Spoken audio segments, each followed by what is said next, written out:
Bonjour à tous. Frédéric, Patrick et Maggie. Et nous sommes aujourd'hui à Saint-Louis, chez Frédéric. Nous avons chaleureusement invités et donc nous avons préparé, nous allons faire une campagne d'évangélisation, une toute petite campagne d'évangélisation sur le marché. Et donc nous allons vous montrer ceci pour partager, pour témoigner. Nous ne voulons pas enterrer une gloire personnelle. Mais voilà, nous voulons vous montrer que nous avons envie d'agir sur le terrain pour servir le Seigneur et apporter la bonne nouvelle et que les âmes, que les personnes puissent comprendre dans ce milieu religieux, ce fouillis religieux, qu'il y a une église, il y a l'église de Jésus, de ne pas confondre avec les églises des hommes qui aujourd'hui est pratiquement toutes corrompues, il y a tout et n'importe quoi, en sachant aussi que le monde, l'esprit du monde aussi étouffe la parole de Dieu. Donc nous avons essayé de partager un peu, nous avons rencontré 2-3 personnes. Nous n'allons pas tout vous montrer, nous allons vous montrer les points essentiels, parce que nous ne sommes pas là aussi pour faire du spectacle. Donc voilà, nous allons partager ceci avec vous et on va lancer, on va vous montrer ce qu'on va faire dans la journée. Je vous dis, tu veux rajouter quelque chose, Frédéric? Oui, non, c'est juste un témoignage que voilà, vous témoignez de ce que nous faisons aussi sur Saint-Louis, cette journée d'évangélisation. Vous allez, voilà, eh bien, on va faire des belles rencontres et voilà, c'est pour le travail, pour le Seigneur, c'est pas pour faire de la publicité sur quoi que ce soit, non, c'est juste pour montrer que voilà, nous sommes là et nous avons faim et soif d'annoncer l'évangile aux gens parce que les gens ont besoin aussi de l'évangile. Donc voilà, tout va bien, on est à Saint-Louis, il fait bon et puis on est dans la joie. Merci Seigneur. Amen. Amen. C'est tout bon? Allez. Allez. Et on lance la suite. À bientôt. Bye. Luc chapitre 9 à partir du verset 1 qui nous dit « Jésus, ayant rassemblé les 12, leur donna force et pouvoir sur tous les démons, avec la puissance de guérir les malades. Il les envoya prêcher le royaume de Dieu et guérir les malades. Ne prenez rien pour le voyage, leur dit-il, ni bâton, ni sac, ni pain, ni argent, et n'ayez pas de tunique. Dans quelque maison que vous entreriez, restez-y, et c'est de là que vous partirez.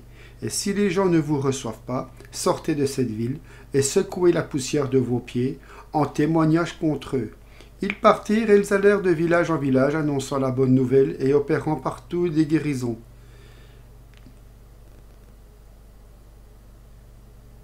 Et en même temps, le deuxième travail que je fais, j'appelle ça l'évangélisation, mais c'est plus pour apporter, disons, faire connaître aux gens qui est Dieu, qui est Jésus. Leur expliquer pourquoi Jésus est venu. Voilà. Parce que les gens ont tendance... Alors quand on parle de Jésus, c'est vrai qu'on tout de suite on est...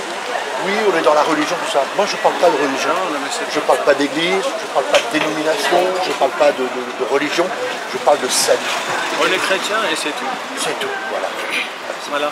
C'est pas l'organisation qui compte ou l'église qui compte dans le sens de non. Voilà. Et malheureusement, il y a beaucoup d'églises qui se tiennent à ça plutôt que... Oui, voilà, voilà. Et c'est ce qui se passe maintenant, c'est qu'on a... Moi je ne suis pas contre les dénominations, loin de là, attention. Hein.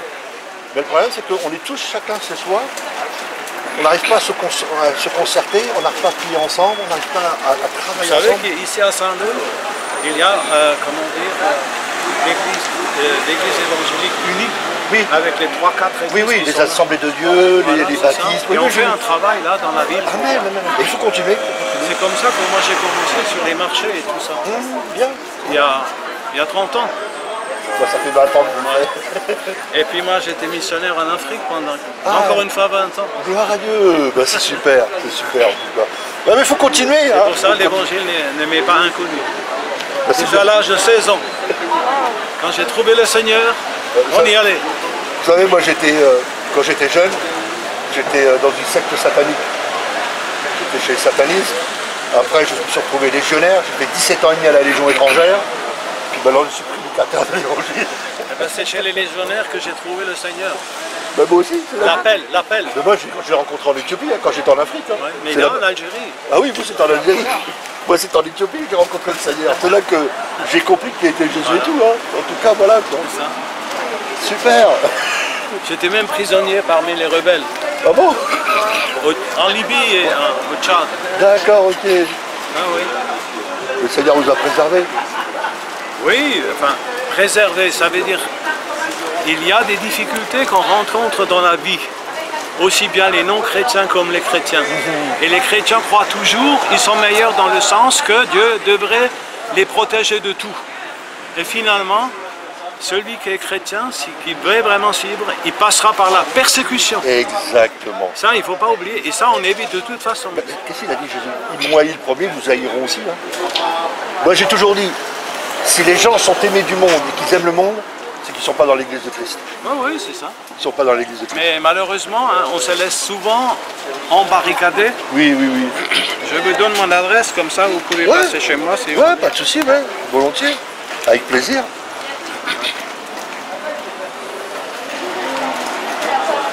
Merci beaucoup. C'est petit, mais ouais, c'est super. moi-même qui l'ai fait. Bien, c'est parfait.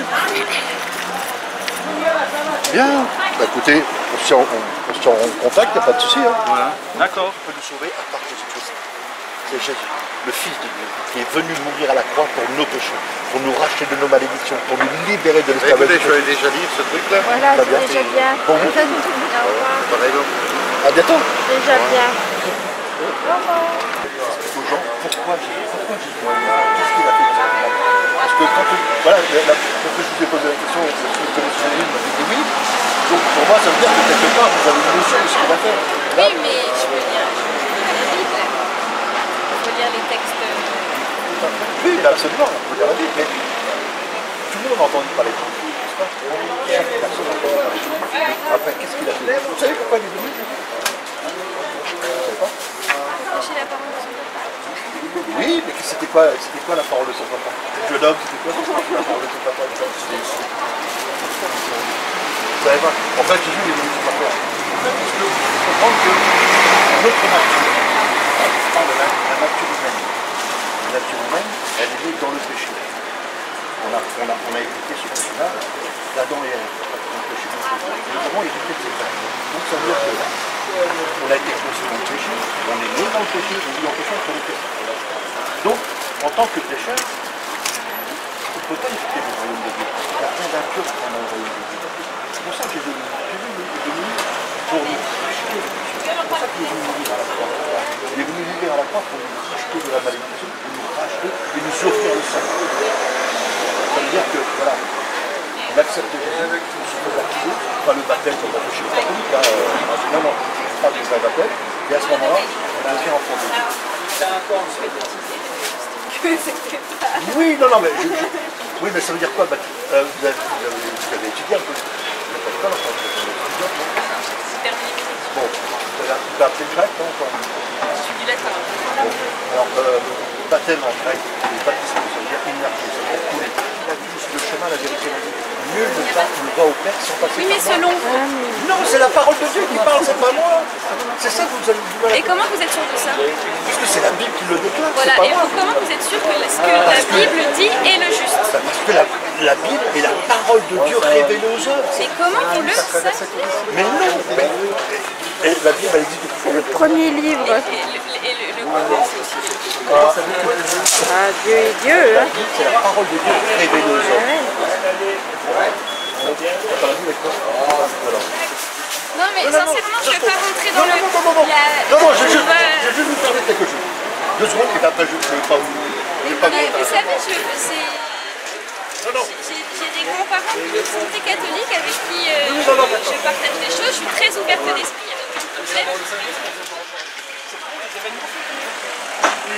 Quels événements? Plutôt le vôtre. Non, mais j'ai déjà suivi des lectures sur Jeanne d'Alers.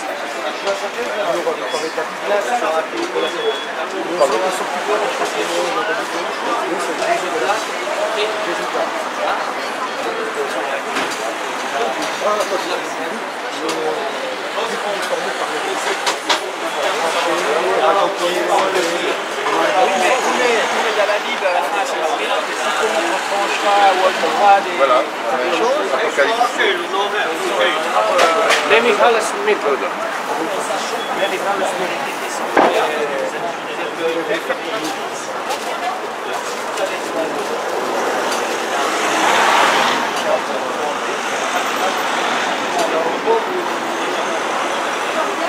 ça c'est...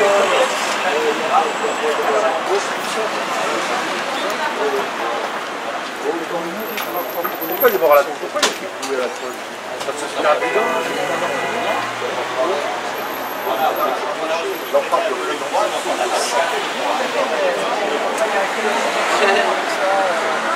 Ben, comme quoi, c'était pas prouvé que c'était lui qui était sur la gauche. Nous, on se base uniquement sur la parole de Dieu. C'est la parole de la parole qui est nos hommes. C'est la véritable parole de Dieu. C'est pas donc. Nous, Jésus est venu de nos péchés, de nos péchés.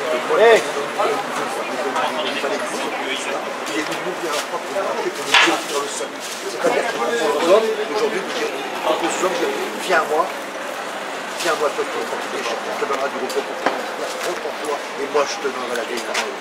Je te donne la vie. Parce qu'aujourd'hui, on parle de religion, le nom de monsieur. Moi, je propose, c'est à cause de nos péchés, parce que nous étions voués à la mort. Oui, mais on est imparfait. On a reçu la nature adamique. Forcément, dans l'état de péché. On a été conçu dans le péché, on est né dans le péché, on vit dans le péché, on ne connaît que ça. Donc c'est pour ça que Jésus est venu pour nous racheter.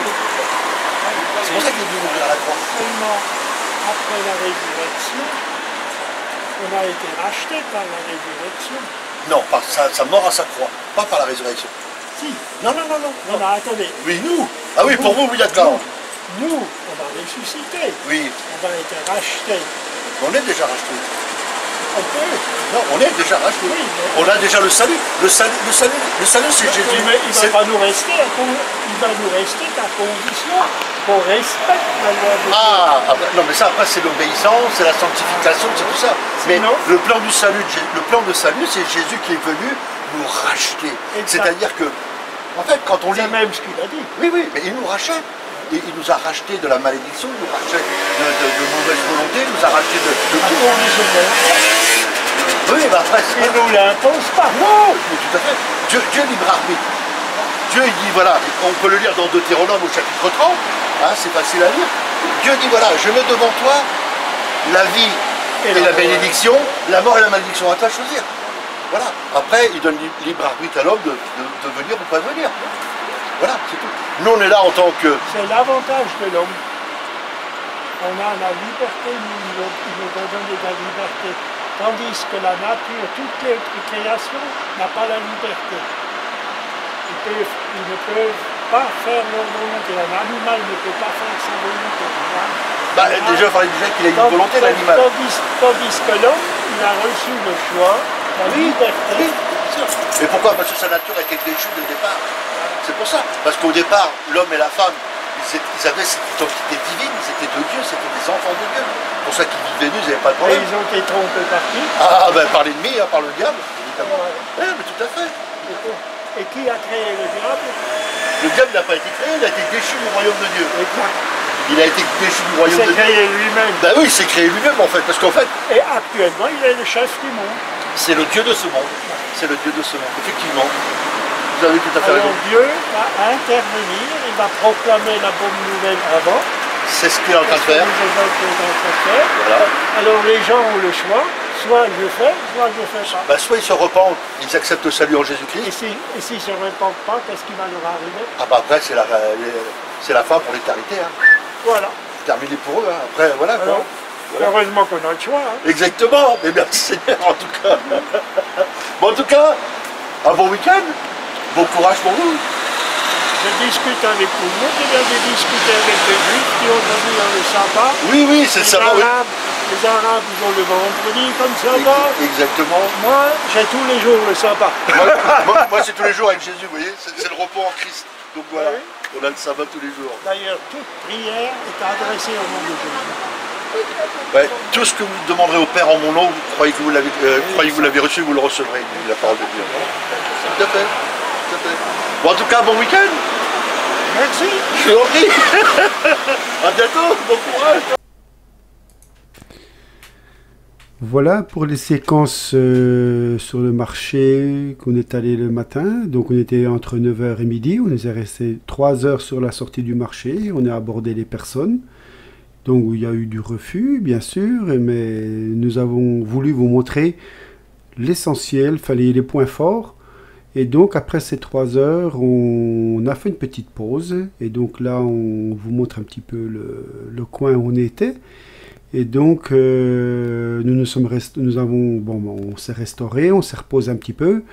Et on est reparti donc dans une ville voisine pour pouvoir aller mettre dans les boîtes aux lettres les fameux tracts qu'on avait. Donc nous nous sommes dirigés donc vers cette petite ville à côté, enfin ça touche Saint-Louis. Et donc nous avons pu rencontrer aussi des personnes le long du trottoir.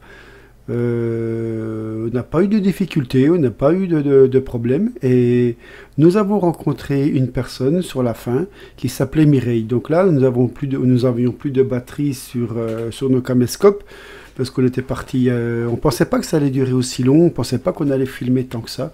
Donc on sera plus équipé pour les prochaines campagnes. Et donc nous avons rencontré une personne qui vraiment, on a été vraiment touchés par le Seigneur. Parce que à 20 mètres près, elle rentrait chez elle, elle ne nous voyait pas. Et on a énormément changé. C'était une personne qui avait la foi, voilà. Donc la personne de Mireille, on en reparlera plus tard dans une autre vidéo. Mais vraiment, vraiment, nous avons passé une très belle journée. Donc je vais vous laisser un petit peu les quelques images de ce que nous avons fait dans les rues, voilà.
Rebonjour. Bonjour à tous. Voilà, nous sommes toujours donc chez Frédéric à Saint-Louis. Nous allons vous partager donc ce qu'on a vécu aujourd'hui par rapport à l'évangélisation de rue. Nous sommes allés donc sur un marché, nous avons été aussi prospecter sur les trottoirs, mettre dans les boîtes aux lettres. Et donc on va vous partager notre ressenti de cette journée. Nous voulons vous montrer l'œuvre que le Seigneur fait en ce moment. Et chacun va apporter ce qu'il a ressenti aujourd'hui et ce qu'on a vécu. Donc par politesse, nous allons commencer par les dames, la dame, hein, mon épouse Maggie. Et voilà, qu'est-ce que tu as ressenti aujourd'hui par rapport à ta première campagne d'évangélisation? Alors, tout d'abord, je voudrais déjà remercier le Seigneur pour cette journée. Amen. Parce que j'avais énormément de mal avec l'évangélisation de rue. Voilà, je trouvais que ça faisait très religieux. Et ben, le Seigneur, il m'a montré que l'évangélisation de rue, ça peut être quelque chose de formidable. On a fait des rencontres formidables. Voilà, on a fait la rencontre en particulier d'une personne.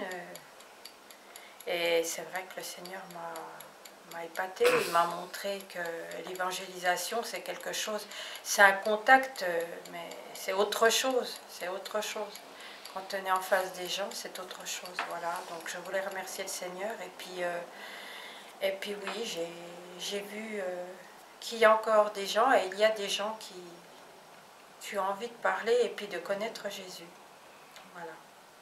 Amen, amen. Frédéric? Oui, alors c'était une journée enrichissante, n'est-ce pas?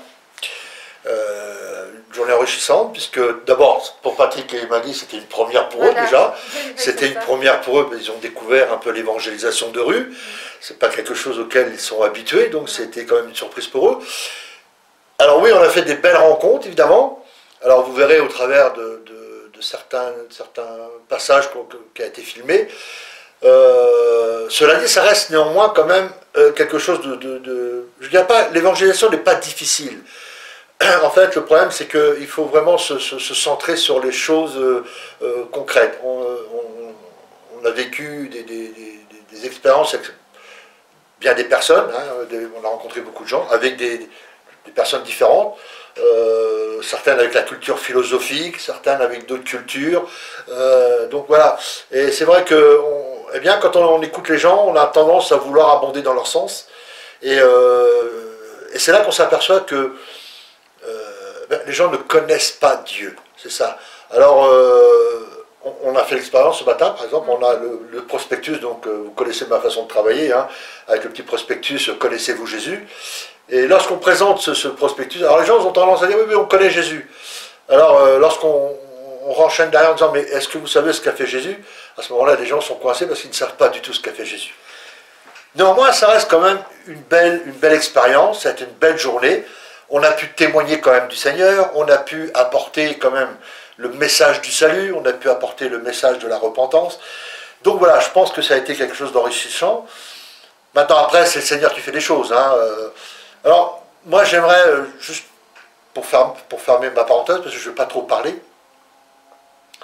juste vous, eh bien, mes frères et sœurs, je voudrais vous inviter vraiment à vous laisser porter par l'évangélisation. Pas forcément l'évangélisation de rue, dans une grande ampleur, mais par exemple autour de vous. Il est facile d'évangéliser, c'est facile de parler de Jésus. On a tendance à parler de beaucoup de choses. Hein. On va parler de la crise monétaire, on va parler des factures, des problèmes d'essence, de gasoil, on est capable de parler de beaucoup de choses. Et lorsqu'on arrive à parler de notre foi, c'est beaucoup plus compliqué. Donc je crois qu'il faut rester simple. Ce matin, on a été simple, on n'a pas cherché à exposer de la théologie, on a été simple, on a parlé aux gens, on leur a parlé du salut, on leur a parlé de la repentance. Les choses ont été faites, des gens ont écouté, bon, d'autres ne veulent pas entendre parler de Jésus, des gens sont libres. Mais deuxième chose, ne vous découragez pas. Hein, ne vous découragez pas. C'est pas parce que vous avez fait une journée d'évangélisation et que ça n'a pas produit de fruits. Je sais que ça peut provoquer de la frustration, ça peut provoquer du découragement, mais ne vous découragez pas. Sachez que ce que vous avez fait, ce que nous avons fait ce matin, ce n'est pas en vain. Ce n'est pas en vain, nous avons semé, c'est Dieu qui fera les choses. Voilà. En tout cas, pour moi, ça a été une belle journée, on a été sur Saint-Louis. Ce matin, nous étions sur le marché de Saint-Louis. Ça a été quelque chose de formidable. Patrick a découvert l'évangélisation. Il a été très ouvert. Je suis bien content parce qu'il a été vraiment, il s'est lancé dans ce truc avec joie et c'était dans une simplicité. Voilà, il n'y avait rien de. Voilà, on a pu parler de Jésus. Voilà. Ensuite, on a eu un temps de réflexion à midi. Puis l'après-midi, eh bien, nous sommes partis un peu plus loin que Saint-Louis. Et puis, nous avons fait un peu de prospection dans les boîtes aux lettres. Là, pareil, nous avons rencontré des gens où nous avons pu parler aussi du Seigneur. Nous avons rencontré des chrétiens, des chrétiennes. Ça nous a surpris. Ce matin, on a rencontré un chrétien, Paul, avec qui on a pu partager. Cet après-midi, on a discuté aussi avec une sœur, Mireille. Voilà, donc on a pu échanger. Voilà, donc il y a toujours quelque chose qui se passe. Donc, voilà, mes frères et sœurs, si vous avez à cœur d'évangéliser, voilà, n'ayez pas peur d'y aller. Allez-y. Dans la simplicité, hein, c'est pas la peine, on ne rentre pas dans la théologie, on ne fait pas de choses. Voilà, on parle simplement de la parole de Dieu. Et puis, voilà, je sais que j'en profite pour encourager mes frères et sœurs qui se découragent. Hein, ils vont se reconnaître, n'est-ce pas? Non, vous ne découragez pas, mes frères et sœurs, ne vous découragez pas. C'est vrai que ça peut être décourageant lorsque, eh bien, on n'a pas ce qu'on désire, mais voilà, la vie est comme ça, on peut pas tout avoir. Moi je dis, c'est pas tous les jours dimanche, hein. Mais ne vous découragez pas, au contraire, voilà, soyez affermis, prenez courage, hein. Dieu a dit à Josué, fortifie-toi et prends courage, donc prenez courage. Voilà, il arrive que dans les journées, ben, les gens n'accrochent pas, il peut arriver des journées où les gens, ben, ils n'ont pas envie de partager, voilà, mais ne vous découragez pas pour ça. En tout cas, voilà, ça a été, pour moi, c'était très enrichissant. Pour Patrick aussi, c'est une première expérience on se réjouit de ce qui s'est passé, et gloire à Dieu, merci Seigneur. J'aurais pu rester toute la journée, moi, sur le marché. Hein. Oui, je me doute bien. Oui, bon, bah, voilà, donc moi, je peux dire que le Seigneur a vraiment fait les choses pour que je découvre ça. Et donc, c'est vrai qu'au début, enfin, dans les jours avant, j'avais une appréhension. Et puis les jours arrivaient, puis une paix s'est installée, et ce matin, vraiment, j'étais dans une paix. J'ai rencontré toutes sortes de gens, donc du refus, de l'écoute, voilà. Il y a beaucoup de gens qui sont encore dans l'ignorance, mais ils entendent parler, bon voilà. Ce que je comprends aujourd'hui, on n'a pas jugé le monde, on n'a pas jugé les gens, on sème. Et là, on comprend la profondeur de la parabole du semeur. Il faut semer, semer, semer, semer. Annoncer l'évangile. Donnez la parole, montrez ce que Jésus a fait, allez-y, n'ayez pas peur, et le Seigneur fera le reste, c'est lui qui arrosera. Et là, on comprend vraiment la parole, et là, dans la différence des gens j'ai rencontrés ce matin, on comprend vraiment le sens propre de la parabole du semeur, avec jeter la semence dans la bonne terre, sur les pierres, vous savez, brûlées par le soleil, enfin vous connaissez la parabole du semeur. Et donc là, j'ai vraiment compris que des gens ont écouté, mais ils vont repartir. Et la vie va reprendre sur eux. Donc, il faut prier pour tous ces gens-là. On ne les connaît pas tous, hein, de nom, mais prions pour tous ces gens-là à qui on leur apporte l'évangile, et puis que l'Esprit puisse aussi intervenir dans leur vie, qu'ils puissent rencontrer d'autres personnes, que le Seigneur puisse encore leur montrer des choses. Et voilà, donc là, vraiment, je comprends la profondeur de la parabole du semeur. Voilà tout ce que je pouvais dire. On fera d'autres campagnes d'évangélisation, on fera beaucoup de contacts dans les rues comme ça, et bon, il n'y aura pas que ça, parce que nous savons que dans l'église de Jésus, nous avons tous des dons, nous avons tous des missions, nous avons tous un travail à faire, et ce n'est pas que l'évangélisation, ce n'est pas que des baptêmes, ce n'est pas que des guérisons ou quoi que ce soit, c'est le Seigneur qui nous guide à travers ce qu'il a besoin que nous fassions. Il y a des gens qui prient, donc il faut aller, il faut être à l'écoute. Il y a des gens qui ont besoin d'entendre un réconfort, il y a des gens qui ont des attentes pour des baptêmes, des gens pour des guérisons. Donc il faut vraiment comprendre qu'on doit laisser le Seigneur nous guider. Il faut se laisser guider par l'Esprit et être à l'écoute surtout à l'écoute de ce que le Seigneur nous dit, ce que nous avons à cœur. Je vais revenir avec la sœur Mireille, qu'on a rencontrée tout à l'heure, mais c'est formidable parce qu'on est arrivé dans une rue, on arrive à la fin des prospectus, et on s'est arrêté à 50 mètres de sa maison, à quelque chose près, elle rentrait, on ne la voyait pas. Donc le Seigneur est bon, il fait des choses formidables. Et c'est là que je vois que vraiment le Seigneur contrôle, et c'est lui qui dirige, c'est lui qui est en train en ce moment de rassembler ses brebis, parce qu'il va revenir chercher une église, son église, et tous ceux qui le reconnaîtront partiront avec lui. Amen, amen. Voilà, et donc il y a un travail à faire, il est temps de vous réveiller, il est temps de sortir de ces systèmes religieux, il est temps de n'être plus prisonnier dans ces systèmes. Je n'accuse pas les pasteurs, je n'accuse pas les dénominations, parce que c'est ce monde moderne, c'est ce monde païen qui étouffe tout, qui rentre dans tous les systèmes, parce que tout est parti sur de bonnes bases, je veux bien le comprendre et je veux bien le certifier, mais tous avec le temps, excusez-moi, mais on pourrit les systèmes, la vie pourrit vraiment le comportement, l'Église que les hommes en font aujourd'hui. Et il est vraiment temps qu'il faut sortir, il faut se faire violence, moi je vous le dis, il est urgent, sortez de ces systèmes, rencontrez-vous, faites ce qu'il faut pour vous retrouver localement. Vous n'avez pas besoin de pasteurs, vous n'avez pas besoin de gens qui vous dirigent avec tous ces programmes. Je vous assure que Jésus, lui, il va agir dans vos vies, il va vous guider. Mais il faut avoir le discernement d'être à l'écoute du Seigneur. Et le Seigneur parlera dans vos vies à travers des témoignages, à travers des situations, des événements, plein de choses. Ça, je peux vous le confirmer. Voilà ce que je voulais partager par rapport à cette journée. Nous savons que nous avons encore dimanche demain. Oui, on a encore demain. Demain, donc on ne vous dit pas quoi, parce que ça sera la surprise. Et donc, vous verrez. Et puis, donc, on refera une deuxième partie dans cette vidéo pour le dimanche 29. Voilà, tout à fait. Pour demain. On va vous laisser et on vous dit, soyez tous bénis, restez dans le plan du Seigneur. Amen. Ne vous découragez pas. Vous non, êtes surtout seul. pas. Surtout pas. Seul. Donc voilà, la fraternité, l'Église de Jésus, travaillons ensemble et puis voilà, ça va marcher et vous allez voir que l'Église du Seigneur va être glorifiée. Et nous arriverons à vraiment à faire comprendre au monde qu'il y a les églises des hommes, mais il y a l'Église de Jésus. C'est déjà là qu'il faut déjà travailler et ensuite annoncer ce que Jésus est venu faire sur la terre pour nous sauver. Voilà. Amen. Amen. On vous dit à bientôt et à la suite de cette vidéo qui va enchaîner pour le dimanche 29. D'accord, très bien. Voilà. Amen. À bientôt. Au revoir. Bye bye.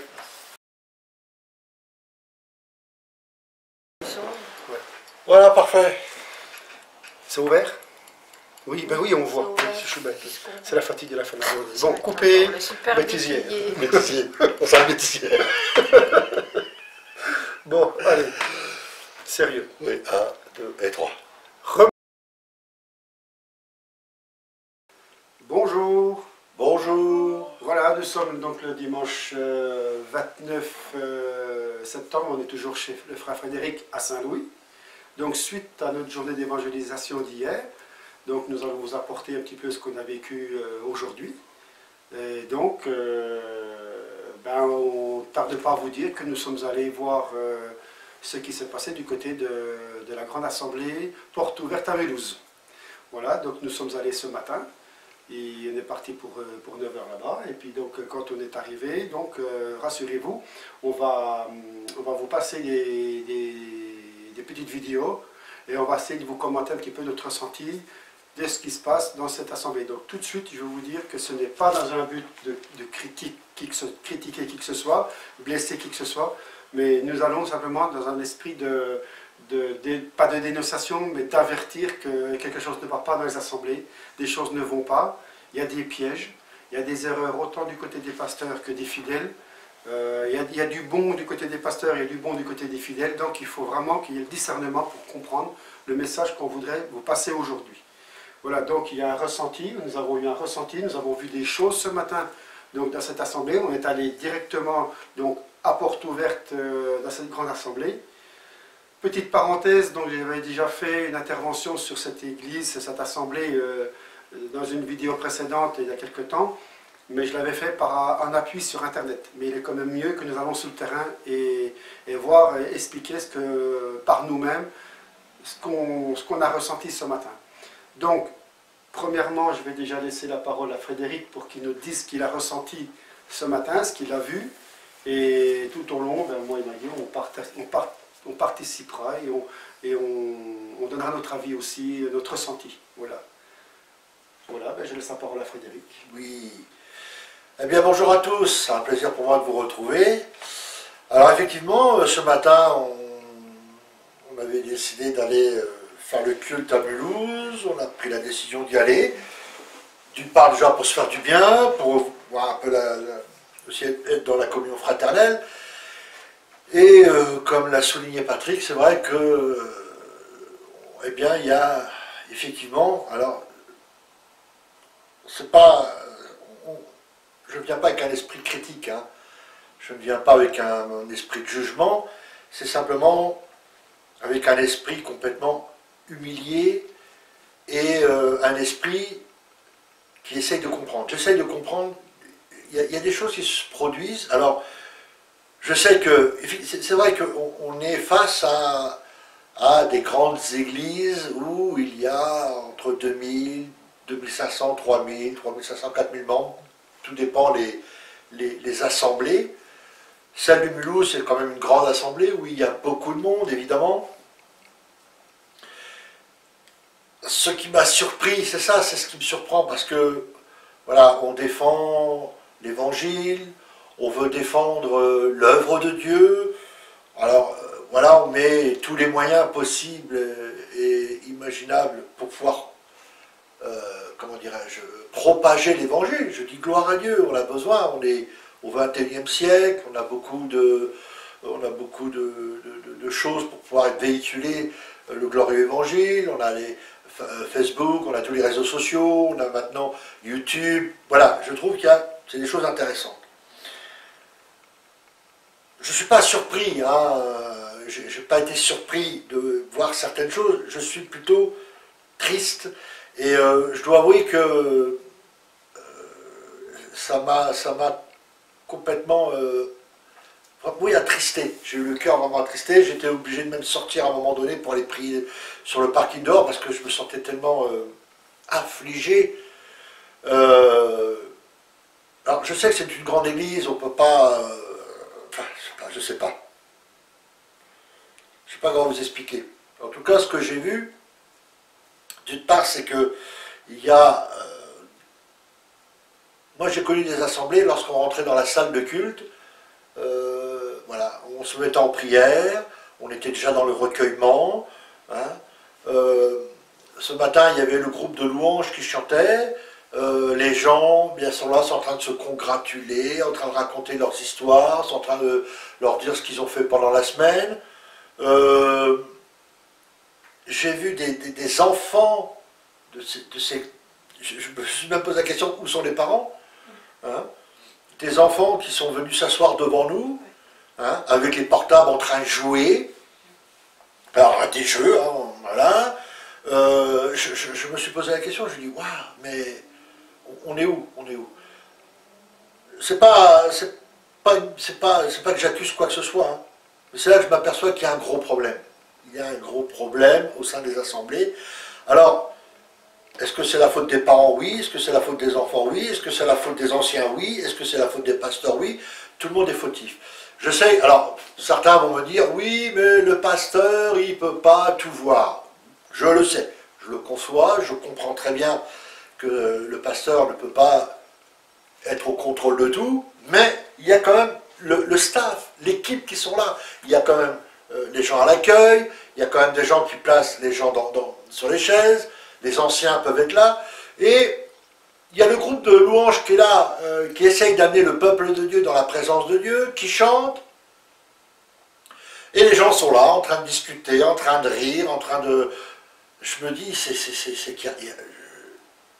j'ai du mal à comprendre, j'ai du mal à comprendre. Est-ce que l'évangile, est-ce que le culte à Dieu, c'est quelque chose de rigolo? Est-ce que quand on vient au culte, je me pose plein de questions. Alors oui, il y a ces enfants, alors qui sont complètement... voilà, on les laisse, là, alors, je ne sais pas où sont les parents, mais les enfants sont là, alors, ils sont tout un groupe, là, ils étaient assis devant nous, avec tous les portables, ils sont en train de jouer à des jeux de guerre, des jeux de machin, des jeux de bataille, et voilà, il n'y a personne qui vienne leur dire, les enfants, vous êtes dans un lieu de culte, vous êtes là dans la présence de Dieu, on est là pour prier, ou alors, pourquoi ils n'ont pas une salle pour eux? Je ne sais pas, je ne comprends pas, je ne comprends pas. Les adultes, ils rentrent, et je te tape dans les bras, et je te raconte les histoires qui s'est passées la semaine. Waouh, je me dis, c'est quoi? C'est quoi? On en est où exactement? Alors, je suis sorti pour ça. Je suis sorti à un moment donné. j'ai beaucoup pleuré sur le parking, j'ai prié, j'ai dit Seigneur, oh là là, ça m'a tellement fait mal, ça m'a tellement fait mal de voir ça. Et j'ai reçu une parole, hein, j'étais sur le parking en train de pleurer, je suis sorti, hein, je vous dis la vérité. Et c'est là que j'ai reçu cette parole dans mon cœur. Ce peuple m'honore des lèvres, mais son cœur est éloigné de moi. Alors après, il y a cette jeune fille de la chorale, la responsable de la chorale, charmante, hein, voilà, qui apporte la louange, qui chante, qui veut vraiment conduire le peuple de Dieu vraiment dans la louange et tout, qui s'égosille derrière son micro, et après qui dit, voilà, nous sommes dans la présence de Dieu. Alors là, il y a quelque chose qui m'a frappé. La présence de Dieu. Et c'est là que je me suis posé la question, je me dis, mais sommes-nous réellement dans la présence de Dieu? Alors, certains vont dire, je vous entends déjà, vous allez me dire, oui, mes frères, t'as oublié que dans les Écritures, il est dit, lorsque 2 ou 3 sont réunis en mon nom, je suis au milieu d'eux. Ok. Alors, la présence de Dieu, c'est quoi? C'est quoi la présence de Dieu? Est-ce que Dieu peut régner au milieu de nous dans un bazar, dans un bruit pas possible, dans un bazar, dans une incompréhension totale? Est-ce que Dieu peut venir nous visiter lorsque les gens sont en train de parler de ce qu'ils ont fait la semaine, quand les enfants sont en train de jouer sur leur portable? Est-ce que Dieu peut se manifester au milieu de ça? Dieu se manifeste dans la louange, dans l'adoration. La présence de Dieu descend quand tout le peuple est uni à adorer le Seigneur, à louer le Seigneur d'une même voix, qu'on élève nos voix vers le Seigneur. Oui, la présence de Dieu descend à ce moment-là, mais pas dans des moments où les gens sont en train de se congratuler, où les gens sont en train de parler de ce qu'ils ont fait la semaine, où les enfants sont livrés à eux-mêmes dans l'église en train de jouer sur des portables. Est-ce que la présence de Dieu est là? Non. Vous savez que lorsque la présence de Dieu descend, quand Dieu descend dans l'assemblée, eh bien je peux vous dire qu'on tombe à genoux, et là on peut que se lamenter en disant pardon Seigneur d'être un pécheur. Quand réellement la présence de Dieu descend, ben les gens tombent à genoux parce que Dieu est là. On ne peut pas rester debout à raconter nos histoires, que ce qu'on a fait cette semaine, de dire eh machin, gna gna gna, et puis voilà. Non, ça c'est pas la présence de Dieu. Le problème c'est qu'on joue sur les émotions, on joue sur les sentiments, on joue sur l'émotionnel. On dit ah il y a la présence de Dieu est là. Non, la présence de Dieu n'est pas là. Parce que je peux vous dire une chose. Quand Dieu descend quelque part, quand Dieu vient visiter son peuple, quand Dieu descend dans une assemblée, eh bien je peux vous dire que tout le monde tombe à genoux et commence à se lamenter et à crier dans la sainte présence divine de Dieu, commence à dire Seigneur, pardonne-nous du pécheur que nous sommes.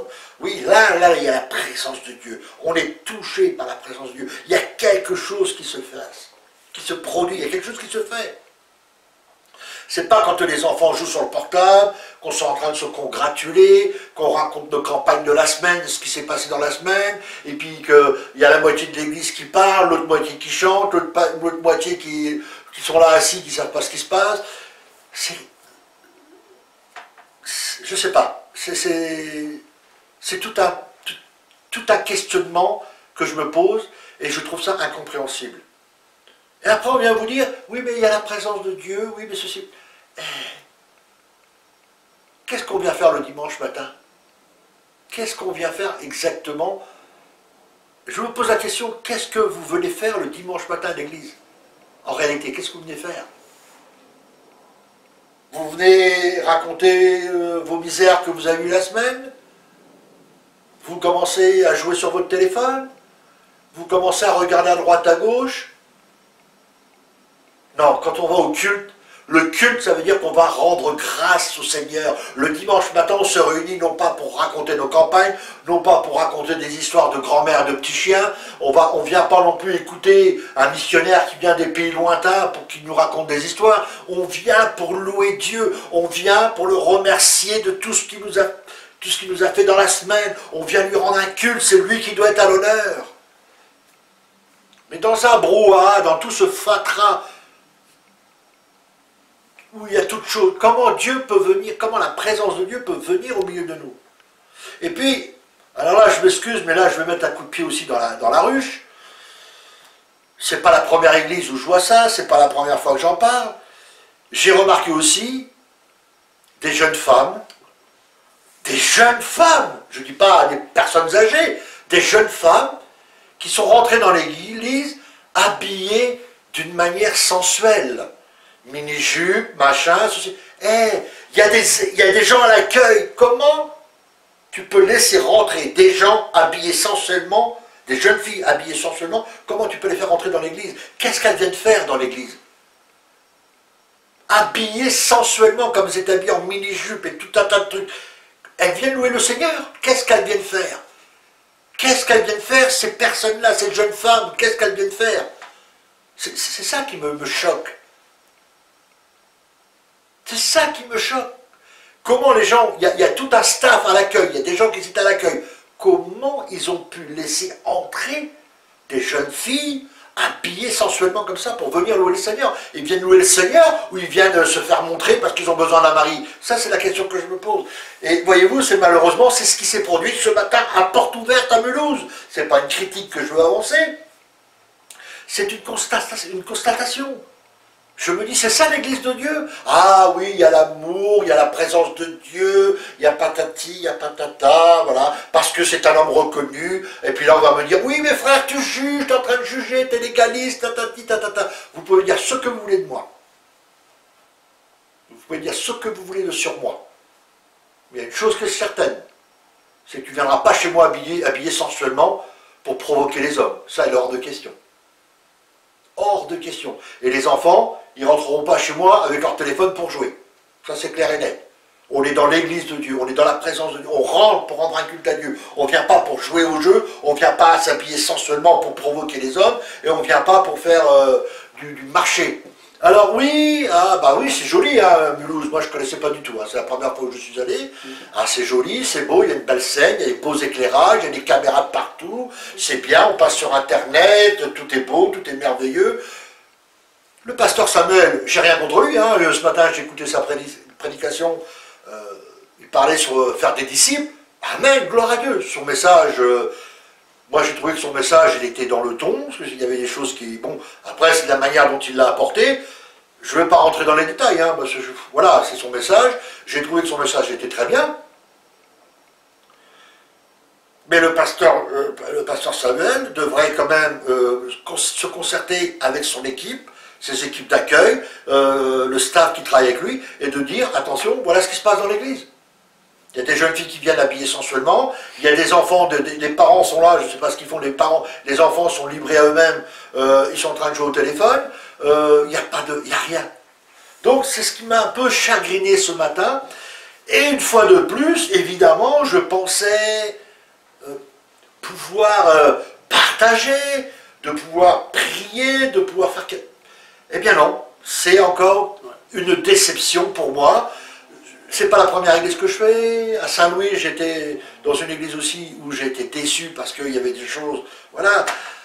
Alors, est-ce que c'est moi qui ai vieux jeu? Je sais pas, j'en sais rien. Moi, j'estime que on vient rendre un culte à Dieu avec humilité, avec crainte. On vient pour louer le Seigneur. On vient pour le remercier de ce qu'il a fait pour nous tout au long de la semaine. On vient l'honorer par notre présence, nos louanges, nos prières. Et là, alors on va mettre le problème, on va dire, ah oui, mais il y a beaucoup de monde, on ne peut pas gérer tout le monde. Eh bien, si on peut gérer tout le monde, on peut. Il y a une équipe derrière, il y a une équipe d'accueil, voilà, il y a des anciens qui sont là. Pourquoi on ne met pas de l'ordre là-dedans? Je ne comprends pas. Et je suis un peu déçu, pas déçu de la prédication, pas déçu. C'est les frères et sœurs, hein, je les aime, je les bénis, mais c'est toujours ce questionnement, c'est toujours ce même questionnement de ce que j'ai vu, ce que j'ai entendu, et je me dis, mais là, est-ce qu'on est vraiment dans un lieu de culte? Toute la question est là. C'est ce qui me choque. Après, donc je reprends, hein, je te coupe pas. Et donc, pour le pasteur Samuel, donc je comprends aussi un petit peu, donc j'ai essayé d'avoir un peu de discernement ce matin, parce que c'est vrai qu'on tape un peu trop fort aussi sur les pasteurs, hein. Des fois on y va un peu trop fort, mais bien souvent ils ont la pression de l'assemblée. Exactement. Et donc ce pasteur, je pense qu'il est un petit peu dépassé par la structure qu'il a, parce qu'il faut faire attention aussi à la grandeur des choses. Donc, rassurez-vous, on va vous passer des vidéos pour vous montrer un petit peu la structure. Donc, de toute façon, vous connaissez hein, sûrement cet établissement, mais sur place, c'est impressionnant quand même. Hein. Derrière des écrans, c'est pas pareil. Oui. Et donc, ce pasteur, je pense que ce pasteur avec les équipes sont un petit peu dépassés, parce que quand on regarde ces structures, je pense qu'il y a comme des grosses factures derrière. Il y a comme des grosses factures, donc c'est pas pour critiquer que je dis ça. On est sur Terre, on sait très bien que il faut faire les choses aussi, il faut bien recevoir les gens. Je veux bien comprendre, c'est vrai qu'un temps on dénonçait fort les grosses structures, mais je veux quand même bien comprendre qu'il y a quand même des frais. Mais il faut faire attention de ne pas partir trop grand dans les choses. On peut faire peut-être plus des petites un peu partout que de faire des grosses puis centrer tout le monde au même endroit. Bon bref, ça je ferme la parenthèse. Mais je pense que derrière, il y a quand même des grosses structures, il y a des gros frais à gérer. Et désolé, mais il faut que l'argent rentre. Il faut que l'argent rentre. Et je pense que pour avoir de l'argent, il faut des fidèles. Il faut un certain nombre. Parce qu'il y a quand même le panier le dimanche, il y a quand même sûrement les dons, il y a la dîme, je ne sais pas si elle est respectée là. Je ne sais pas si tu l'as entendu ce matin pour la dîme. Je n'ai pas entendu. Après, on n'est pas là pour juger qui que ce soit. Donc, c'est sûr que plus on est nombreux, plus l'argent rentre.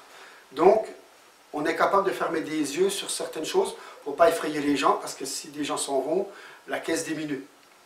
Il faut comprendre ça aussi. Tant que les assemblées, les grosses assemblées, l'argent ne diminuera pas, ils n'auront pas de soucis. Voilà. Et donc, moi je pense qu'on ferme les yeux. Je pense que l'équipe d'encadrement, tout ça, l'équipe qui dirige, je pense qu'on ferme un peu les yeux là-dessus. Je ne sais pas si je peux me permettre de dire s'ils sont insensibles ou s'ils s'en rendent compte, mais ils ne peuvent pas le faire. Ça, ce n'est pas le but de la vidéo. Mais je pense qu'il y a un problème à ce niveau-là. Et je pense qu'il va falloir quand même régler ce problème. Et ce qui m'a choqué ce matin, c'est quand on est arrivé, donc il y a une équipe d'agents sécurité. Donc, premièrement, je me pose des questions. Quand on marche avec le Seigneur, on n'a pas besoin d'avoir de la sécurité. Vous comprenez ce que je veux dire? Est-ce qu'on a besoin d'une équipe de sécurité? Donc déjà là, il faut se poser des questions. Tout de suite, moi je suis arrivé avec ma caméra. J'ai été déjà repéré par une personne de la sécurité. Je me suis baladé un petit peu dans l'établissement, j'ai filmé. Au moment où je sors de la salle de la cantine, si je ne me trompe pas, une personne est venue me voir pour dire qu'est-ce que je faisais avec la caméra. Mais là, je ne l'ai pas filmé. Je ne voulais pas trop exciter les choses, je voulais pas trop... voilà, je n'ai pas filmé. Mais il m'a demandé ce que je faisais, puis il m'avait dit qu'il y avait des endroits et des choses qu'il ne faudra pas que je filme. Donc j'ai accepté, voilà, donc j'ai fait ce qu'il fallait. Donc déjà ça m'intrigue déjà. Donc il y a une équipe de sécurité, donc il faut se poser des questions. Je reviens à ce que disait Frédéric, c'est vrai qu'il y a une équipe d'encadrement, il pourrait y avoir on pourrait filtrer. Mais comme moi je me pose des questions, est-ce qu'ils ont besoin du nombre pour pouvoir payer les factures à la fin du mois? Voilà. Je sais peut-être cru, c'est peut-être direct, mais il faut dire ce qu'il y a à dire. Voilà. Hein, je pense qu'on a dit un petit peu en gros ce qu'on a ressenti, on ne sait pas de faire des vidéos trop longues. Si toi tu voudrais rapporter quelque chose de ce que tu as ressenti, vas-y. Oui, je rejoins un peu ce que vous dites. Bon, moi je ne connais pas vraiment ce genre d'assemblée, donc c'est peut-être la deuxième fois que je vais dans une assemblée comme ça, et je suis un peu comme Frédéric, moi j'ai été drôlement attristée. J'étais drôlement attristée, c'était lourd quoi, parce que même moi qui ai quitté le milieu religieux il y a environ 5 ans, parce que j'étais catholique à l'origine, et j'ai jamais vu ça dans l'église locale où j'étais, hein. C'est juste pas possible quoi. Le brouhaha qu'il y avait, j'arrivais pas à me concentrer, j'arrivais pas à... C'est pas possible, j'étais mal, très mal et très attristée parce que quand je regardais, je voyais qu'il y avait vraiment des gens sincères. Hein. Sincèrement, j'ai vu des gens vraiment qui étaient... En adoration. Et puis ouais. J'ai remarqué en particulier un jeune, ça m'a drôlement touchée, quoi. Je me dis, Seigneur, tu vois ce jeune, hein, là, ce jeune, vraiment, il te cherche, hein, vraiment, il te loue, là, avec tout son cœur. Donc voilà, j'ai vu quand même qu'il y avait des gens super sincères, mais en même temps, moi c'est, comme dit Frédéric, il dit est-ce que c'est nous qu'on est vieux jeu? Non, non, c'est juste pas possible. Mais vous vous rendez compte qui vous venez de louer? C'est l'Éternel, c'est le Créateur. Mais est-ce que vous vous rendez compte? C'est lui qui dit, c'est lui qui fait les choses, quoi. S'il dit à ses guerriers d'ouvrir la terre en deux, puis hop, d'exterminer tout un peuple, il le fait. Donc moi je sais pas, on rigole pas avec le Seigneur. Oui, il est amour, oui, il nous aime. Mais est-ce que vous vous rendez compte qui vous venez de louer, hein? On ne vient pas louer le copain, la voisine, le pasteur. C'est Dieu, l'Éternel, notre Créateur. Je ne sais pas si vous vous rendez compte. Et vous, vous arrivez là, les personnes, elles arrivent là, et vous êtes là, blablabla, blablabla. Vous voyez les jeunes sur les portables, mais c'est juste pas possible. C'est juste pas possible. Moi, ça m'a énormément choquée. Et je ne dis pas ça pour condamner s'il y a des personnes qui verront la vidéo.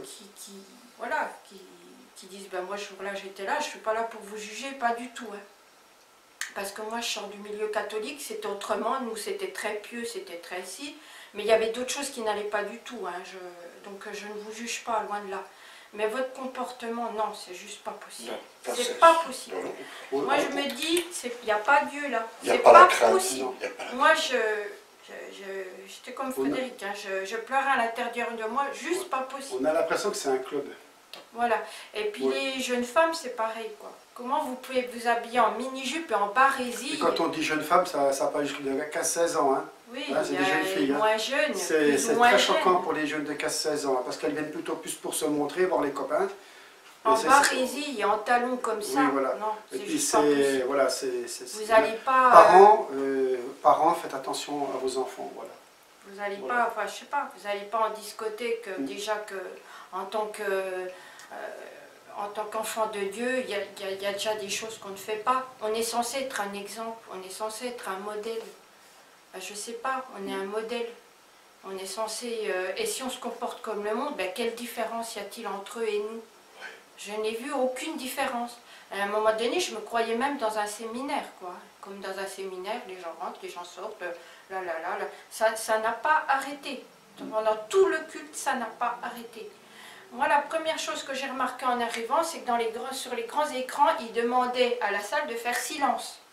Je n'ai pas entendu une seconde de silence. Pas une seconde de silence. Donc c'est juste pas possible. Et je voulais dire aussi, même pour les couples, vous les maris, vous avez une responsabilité. Comment vous pouvez laisser vos enfants comme ça, traîner comme ça dans la salle? Je ne sais pas, vous avez l'éducation de vos enfants. Dieu vous les confie. Et par rapport à vos épouses aussi. Comment vous pouvez les laisser habiller comme ça? Parce que j'ai vu des épouses aussi, avec leur mari, s'habiller très sensuellement. C'est très provoquant.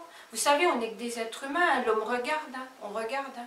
Les femmes aussi, juste pas, tout à fait, ça va dans les deux sens. Donc on a un comportement à avoir, on a une manière. Donc voilà, donc, je voulais dire, je voulais dire mon ressenti par rapport à ça. Et ben, voilà, sinon ce que le pasteur a dit, oui, il y avait des choses très justes et très vraies. Très juste, tout à fait. Mais il y a une chose que je voudrais aussi apporter pour les pasteurs, il faut qu'ils fassent attention aussi sur le ton, comme ils passent le message. Il ne faut pas s'en servir pour aussi faire un show. Bon, j'exagère peut-être, mais il y a des passages où on fait rire les gens avec la parole de Dieu. Et ça, il faut faire attention. Oui. Et je pense que tu m'as expliqué quelque chose tout à l'heure, Frédéric, tu m'avais fait comprendre qu'il faut faire attention quand on prononce des choses avec la parole, sur la façon comment on prononce la parole. Oui. Ça m'a très parlé. Oui, vrai, oui, parce qu'on a tendance des fois à prendre un petit peu à la rigolade la parole de Dieu. Voilà, et après on se pose des questions pourquoi il nous arrive des problèmes. Juste un petit témoignage, hein. Il y a une vingtaine d'années de ça, j'étais jeune chrétien, et je me souviens, on partageait avec des frères et sœurs, il y a une sœur qui m'expliquait ce qu'elle avait expérimenté avec le Seigneur. Alors ils étaient dans un groupe de femmes à cette époque-là, et ils partageaient la parole de Dieu entre eux, Et justement, le partage qu'il faisait à ce moment-là, c'était sur le fils d'Abraham. Quand Dieu va dire à Abraham, écoute, sacrifie-moi ton unique fils, tout ça. Donc ils étaient en train de partager là-dessus. Et la sœur, elle, tout naturellement, elle a dit, de toute façon, il n'avait rien à craindre, Abraham, de toute façon, Dieu allait lui redonner son fils. Voilà, c'était une parole comme ça, il n'avait rien à craindre, de toute façon, il savait que Dieu allait lui redonner son fils. Et voilà, elle avait juste exprimé cette pensée, pensée charnelle, hein, évidemment, cette pensée qui venait de la chair, et donc c'est resté comme ça. Et quelques années après, elle est à son travail, on l'appelle à son travail, on lui dit, voilà, Madame Attel, oui, écoutez, c'est l'hôpital de Dijon, votre fille a eu un accident très grave, il faut que vous veniez à l'hôpital. Donc, elle est arrivée à l'hôpital, sa fille était aux urgences, ou je ne sais pas où elle était, enfin bref, et elle a commencé à prier en disant, oh Seigneur, sauve ma fille, Seigneur, sauve ma fille, Seigneur, sauve ma fille. Et le Seigneur, à ce moment-là, lui a rappelé sa parole en disant, mais tu te rappelles du fils d'Abraham, et si je prenais ta fille aujourd'hui? Donc elle s'est mise à genoux à l'hôpital, elle a demandé pardon. Ce matin, alors, voilà, le pasteur, il a très bien parlé, attention, il a amené un message extraordinaire sur le discipulat, les disciples, faire des disciples, glorieux. Mais cependant, il a amené, à un moment donné, l'histoire, il a dit, voilà, nous on prêche pendant 45 minutes, Paul a prié toute la nuit, il y a même des gens qui tombaient de la fenêtre du 3e étage, ils étaient morts, mais c'est pas grave puisqu'il était ressuscité. Oh, attention. Attention. Ouais, vous voyez, c'est ce genre d'attitude qu'il faut être prudent. Ne rigolez pas avec Dieu. On ne peut pas rigoler de ces choses-là, parce que tôt ou tard, le Seigneur nous mettra à l'épreuve, et je ne sais pas comment le Seigneur fera les choses, mais vous savez, tôt ou tard, le Seigneur nous mettra à l'épreuve, il nous fera passer par quelque chose en disant, rappelle-toi de ta parole. Tu as dit que ce n'était pas grave parce que Paul allait le ressusciter. Mais maintenant, 6 mois, voilà. Donc, voyez-vous, c'est très important. Ça aussi, c'est quelque chose qui m'a pas choqué, mais surpris. On a tendance, et ça je l'ai remarqué, et ça ne date pas d'aujourd'hui, moi ça fait 20 ans que j'ai remarqué ça, on a trop pris l'habitude de rigoler avec la parole de Dieu. Croyez-moi que la parole de Dieu, ce n'est pas une rigolade. La parole de Dieu n'est pas quelque chose où on rigole. Parce que par la parole de Dieu, on peut être sauvé, et cette même parole de Dieu peut nous condamner, nous envoyer à la mort pour l'éternité. Vous comprenez? Donc je ne sais pas qu'est-ce qu'il y a de rigolo dans la parole de Dieu. Donc le pasteur... On peut rigoler de soi-même, moi je peux rigoler de moi-même, moi j'aime le plus grand délire c'est quand je rigole de moi-même, quand je raconte des bêtises sur moi-même. Alors ça c'est ce qui me fait rigoler, puis ça fait rigoler les autres. Ça il n'y a pas de souci. Mais la parole de Dieu, on ne peut pas rigoler avec. On ne peut pas rigoler avec la parole de Dieu. La parole de Dieu, c'est quelque chose de très sérieux. La parole de Dieu, hein, je le répète encore une fois, hein, elle peut être un sujet pour la vie éternelle, comme elle peut être un sujet pour la mort éternelle. La parole de Dieu, elle est voilà. Alors, jouer avec la parole de Dieu, prendre des exemples dans la parole de Dieu, puis de rigoler en disant, oui, mais Dieu, voilà. Attention. Le commandement, ne prenez pas le nom de Dieu en vain. Voilà, ça aussi, exactement. Donc attention, attention, quand on parle, c'est pas que je veux donner, c'est pas que je veux donner une leçon au pasteur Samuel, hein. Loin de là, il est plus expérimenté que moi, il a une belle éloquence, il parle très bien, c'est simplement, voilà, la manière dont il a apporté le sujet de Paul, et cet homme qui, voilà, il s'est endormi, il était au 3e étage, il est tombé, il est mort. Paul l'a vu, il a imposé les mains, cet homme a été ressuscité. Gloire à Dieu, ça c'est l'œuvre de Dieu. Est-ce qu'on peut rigoler de ça? Maintenant j'ai des doutes. Moi je ne peux pas rigoler avec la parole de Dieu. Je rigole de moi-même, je rigole de mes bêtises, voilà, je n'ai pas de problème avec ça.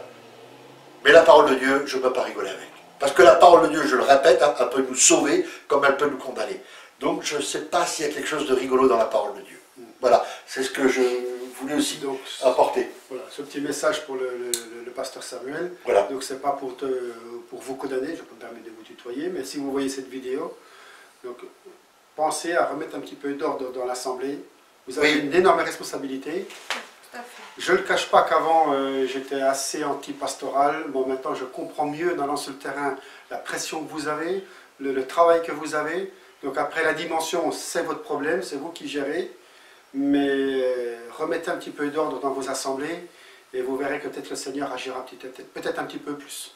Voilà, nous sommes allés ce matin donc à Porte Ouverte, donc à Mulhouse, Porte Ouverte. Donc voilà, pour pouvoir faire cette vidéo, on savait qu'il allait se passer des choses, qu'on allait ressentir des choses, et on vous l'a partagé sur cette vidéo.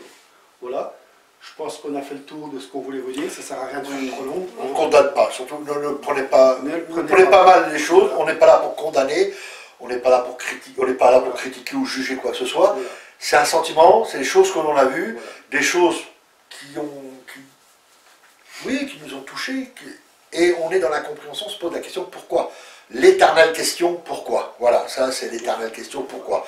Et donc on s'est posé cette question-là. Donc voilà, c'est pas une question qu'on veut juger, qu'on veut critiquer, parce que bon, c'est facile de critiquer, hein, c'est facile de juger, mais c'est un ressenti, c'est une façon de voir les choses, on a vu les choses, et on s'est posé cette question, voilà. Donc c'est pour cela qu'on a fait ce message, pour cela, la raison de cette vidéo c'est ça. Donc je pense que l'église Porte Ouverte c'est très bien, il n'y a pas de... Mais je pense que les dirigeants devraient être plus attentifs un petit peu à tout ce qui se passe le dimanche matin.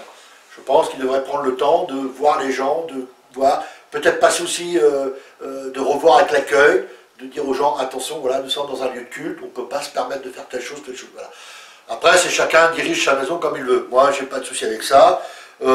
Personnellement, j'ai eu beaucoup de monde qui sont venus, des gens qui étaient dans les adultères, des gens qui... Voilà, je les ai mis carrément dehors, avec perte et fracas. J'ai dit, il n'y a rien d'impur qui rentrera dans la maison de Dieu. C'est vrai, c'est peut-être direct. Ce sont des gens qui sont venus, voilà. Et ben, j'aurais fait comprendre que non, tant qu'ils n'auront pas résolu leurs problèmes, ils n'en revenaient plus. Donc, voilà. Maintenant, si on veut faire plaisir aux gens, si on veut accepter certaines choses, ça va aller où après? Si on commence à dire on va accepter les petits péchés, enfin il n'y a pas de petits péchés, un péché c'est un péché de toute manière, mais si on commence à accepter puis faire des compromis avec certaines choses, fatalement à un moment donné, ça va partir dans les choses plus grandes. Et là, ça devient peut-être ingérable et incontrôlable. Et après, on ne sait plus comment faire. Donc je pense qu'il y a, une chose à faire, c'est de revoir les choses, de reprendre les choses. C'est quand même un lieu de culte. C'est quelque chose qui est sacré, c'est quelque chose, quand on rentre dans la salle, on rentre dans la présence de Dieu, on fait silence, on s'assoit, on commence à prier. Voilà, il n'y a pas de « je raconte mes campagnes, je fais ceci », non. Voilà, c'est pas une critique, c'est juste ça. C'est juste ce que j'ai voulu apporter, mon ressenti. Peut-être c'est moi qui est trop dur, hein, je ne sais pas, mais je sais que moi j'accepte pas ces choses-là. Même au milieu de nous, on n'accepte pas ces choses-là parce que Dieu est Dieu. Dieu doit avoir toute la gloire, Dieu doit avoir tout le respect. Hein. La seule chose que nous devons faire, c'est incliner notre tête par terre, parce que de nos yeux, on ne peut même pas contempler la gloire de Dieu, d'incliner notre tête par terre et de remercier le Seigneur.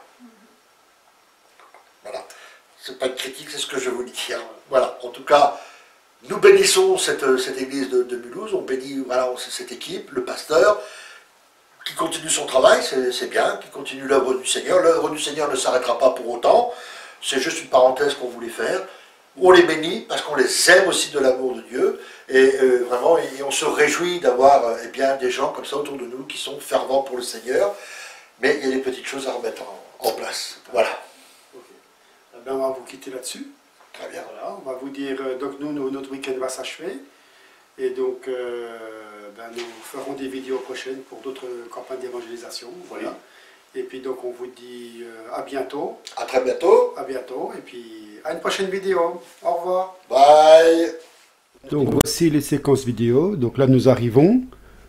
Vous voyez l'agent de sécurité, la personne, elle m'a repéré. Regardez, hop, elle m'a vu que j'avais une caméra, ça l'intriguait déjà. Voilà. Donc il fait la circulation. Donc là vous voyez que nous arrivons, nous entrons dans le bâtiment. Vous voyez que c'est déjà une grosse structure. Vous allez voir, il y a du monde. Donc beaucoup de monde. Hein. Et mais voilà, on se demande qu'est-ce qu'on fait là finalement, parce que quand on regarde bien, est-ce qu'on vient dans une église, on vient se rencontrer, discuter? Il y a beaucoup de questions à se poser, voilà, il y a une espèce d'accueil, il y a un bar, je sais pas. Donc vous voyez sur le tableau au fond de quoi manger. On se croirait dans un restaurant ou bien pour un séminaire ou un congrès, je sais pas. On a l'impression que ça fait pas du tout spirituel. Bon, je ne cherche pas à critiquer, hein, je vous dis, moi c'est mon ressenti. Hein. On n'a pas l'impression que ça fait vraiment qu'on vient... Bon, il y a déjà des personnes dans la salle, on le voit. Hein. Donc là, je me suis baladé un petit peu dans le bâtiment. Donc là, on voit que c'est une espèce de cantine, un réfectoire. Donc en sortant de cette salle, moi j'ai pas filmé, mais la personne que vous avez vue au début de la vidéo, elle est revenue vers moi. Elle m'a interpellé et elle m'a demandé de ne pas filmer n'importe quoi et n'importe où. Là, nous sommes dans la salle. Donc, vous voyez au fond les écrans, les micros, tout ça. Donc, il y a un peu de chant, il y a un peu de prédication. On voit bien que les gens ne sont pas concentrés. Vous allez voir. Vous voyez? Donc, là, on regarde un petit peu les structures. Vous voyez les bâtiments, la surface. Hein. Ça, il faut gérer tout ça, hein, financièrement, administrativement. Hein. Voilà. Donc, nous regardions un petit peu comment ça se passait.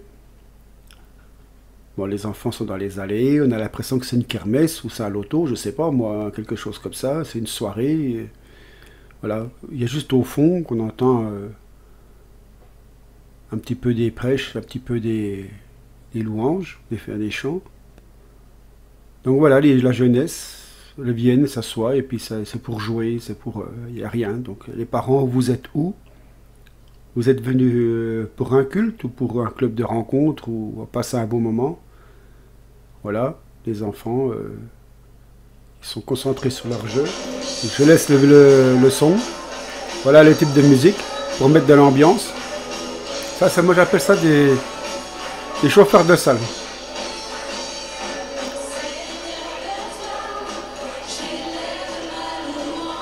Voilà. Vous voyez le comportement des gens, on n'est pas dans la présence du Seigneur. Hein. Une personne là est en train de lever les bras.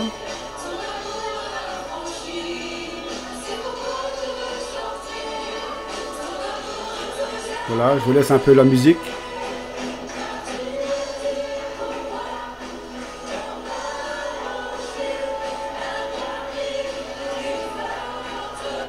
Voilà. Donc regardez la préparation. Donc on voit que la chorale essaye d'attirer l'attention un petit peu. Donc je vous demande de bien regarder le comportement des gens. Essayez de mettre au ralenti ou de rediffuser plusieurs fois cette séquence.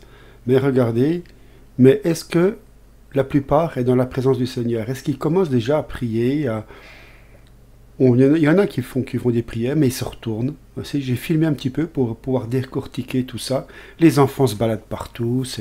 Voilà, on n'a vraiment pas la pression. Peut-être que devant, bon, je ne suis pas allé tout à fait devant. Peut-être que devant, il y avait peut-être plus de concentration.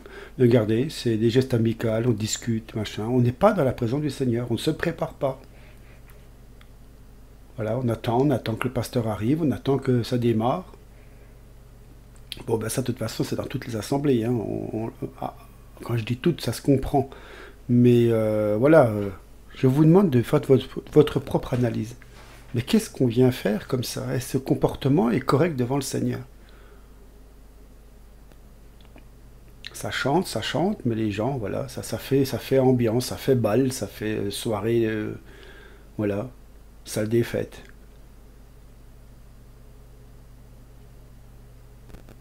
Et puis, je vais vous dire une chose, quand nous sommes arrivés, c'était la première fois, pas un nous a dit bonjour, pas un est venu nous serrer la main, pas un, on ne peut même pas remarquer s'il y a des nouveaux ou pas.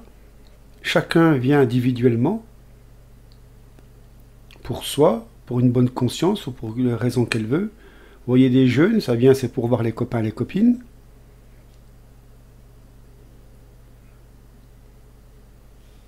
Voilà, je vous laisse regarder un petit peu le comportement. Voilà. Bon, les vidéos vont s'arrêter.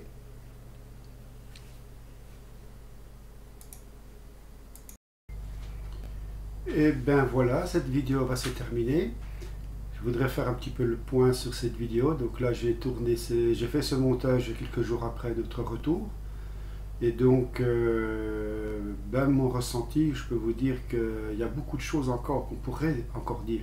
Mais on va encore nous accuser de critiqueurs, de gens qu'on n'a pas d'amour, qu'on n'a rien, mais voilà.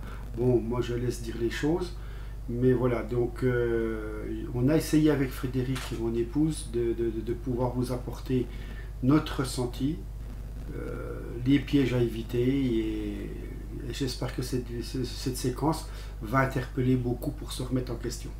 Je ne suis pas là, j'ai beaucoup de choses à faire à ma personne.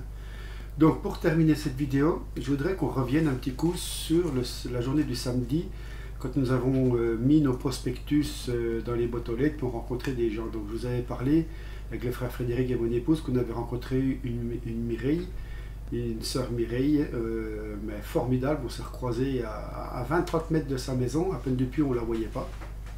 Et donc, à travers notre échange qu'on a fait, elle revenait d'une association Marjorie. Donc je vais essayer de vous montrer un petit peu ce qu'elle nous avait remis. Voilà, j'essaye avec la caméra. Donc j'essaye au mieux parce que c'est tout inversé. Donc voilà. Donc je vais vous lire un petit peu ceci. Voici le témoignage de l'association Marjorie, donc pour Marjorie. Voici cet écrit sur son petit prospectus. À 32 ans, ma vie a basculé suite à un choc septique fulgurant et j'ai été amputé de mes 10 doigts et de mes 10 orteils.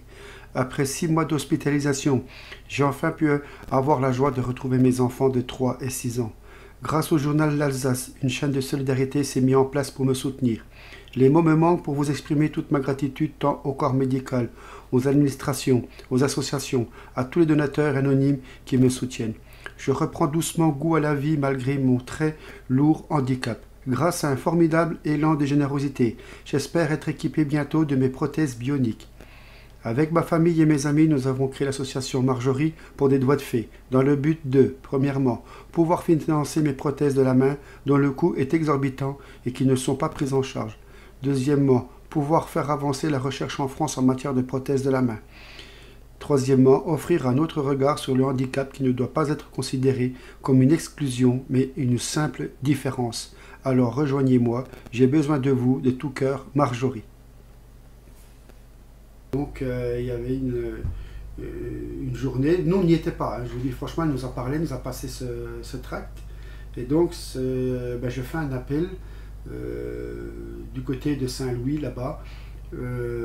Contactez le frère Frédéric. N'hésitez pas, il vous expliquera un petit peu mieux que moi à travers ce papier d'ici depuis le Doubs, parce que lui il est de là-bas et donc je pense qu'il va pouvoir rencontrer encore Mireille et on pourra vous apporter des réponses, plus de réponses, parce que donc il y aura une demande d'aide pour cette personne, donc pour beaucoup de choses. Donc nous y reviendrons, on reparlera de Mireille et de ceci dans une autre vidéo, mais je voulais vous interpeller.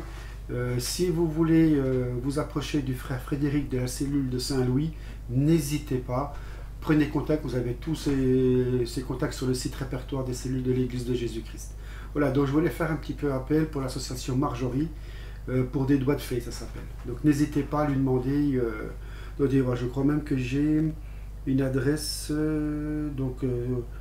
non, c'est peut-être plus leur association. Donc voilà, donc moi je préfère pas dire de bêtises. Voilà, n'hésitez pas. Voilà, c'était une petite parenthèse que je voulais faire sur la fin de cette vidéo. On termine cette vidéo et je vous dis à bientôt pour une prochaine campagne d'évangélisation. Il y a des baptêmes en cours, il y a plein de choses qui se préparent et donc 2-3 campagnes d'évangélisation encore et bien d'autres choses que le Seigneur va encore nous surprendre. Amen. Soyez bénis et ne sortons pas du plan du Seigneur et je vous dis à une prochaine vidéo. Bye.